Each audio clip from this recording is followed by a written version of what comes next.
Guys, good afternoon. এখন জল খাবার নিয়ে নিয়েছি। আজকে একটু পুরি হয়েছে, আর এখানে ছোলা, আলু আর ছোলা দিয়ে তরকারি, ঘুগনির মতন। একটা মিষ্টি নিয়েছি। তো এখানে দোকানেতে, মিষ্টির দোকানগুলোতে বাংলার মতন তো মিষ্টি পাওয়া যায় না। তো বাংলার মতন মিষ্টি পাওয়া যায় না, এরকম এই যে ডাব্বার নিতে হয় মিষ্টি। খেতে ভালো লাগে মিষ্টি, কখনো কখনো মন চায়, তাই তো আজকে তাই খাচ্ছি একটু পুরি আর ঘুগনি আর মিষ্টি। আর এখানে চা বসিয়ে দিয়েছি, একটু চা খেয়ে নেবো।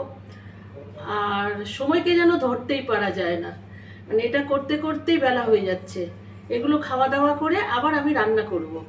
তো চাটা হয়ে যাবে, চা ছেঁকে চা খেয়ে নেবো, তারপরে রান্নার বসিয়ে দেবো। তো যাই হোক, এখন রান্নার দিকে যাব নাস্তা খেয়ে। তো গাইস, আমি এখন বাসনগুলো ধুয়ে নিচ্ছি। অনেকগুলোই বাসন হয়ে গেছে। তো নাস্তা খাওয়া হয়ে গেছে, চাও খেয়ে নিয়েছি। এইবারে বাসনগুলো ধুয়ে নিয়েই তারপরে আমি রান্না বসিয়ে দেবো।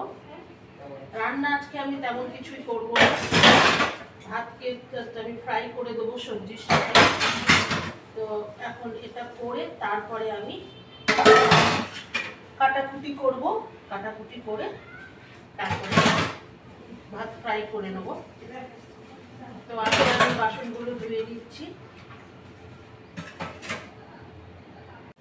তো এখানে আমি বসিয়ে দিয়েছি, পেঁয়াজ, রসুন, কাঁচা লঙ্কা আগে ভেজে নিচ্ছি। তারপরে এই যে টমেটোটা কেটে রেখেছি, টমেটো দেবো, দিয়ে একটু নুন দিয়ে দেবো, দিয়ে নাড়াচাড়া করে ভাত দিয়ে ভাত ভাজা করে নেব। আর এই যে নাস্তার যে ঘুগনি আছে তার সাথে হয়ে যাবে। তো এখন আমি টমেটোটা দিয়ে দেবো।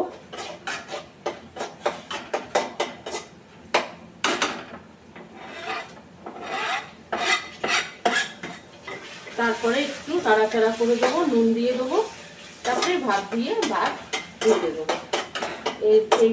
এইটাই আজকে আমাদের দুপুরের মেনু। তো গাইস, এখানে আমার কমপ্লিট ভাত ফ্রাই হয়ে গেছে। তো আর কিছুক্ষণ পরে খাওয়া দাওয়া করব। তো আজকে এতটাই, আবার দেখা হবে আর এক নিউ ব্লগে। সবাই সুস্থ থেকো, ভালো থেকো, টাটা।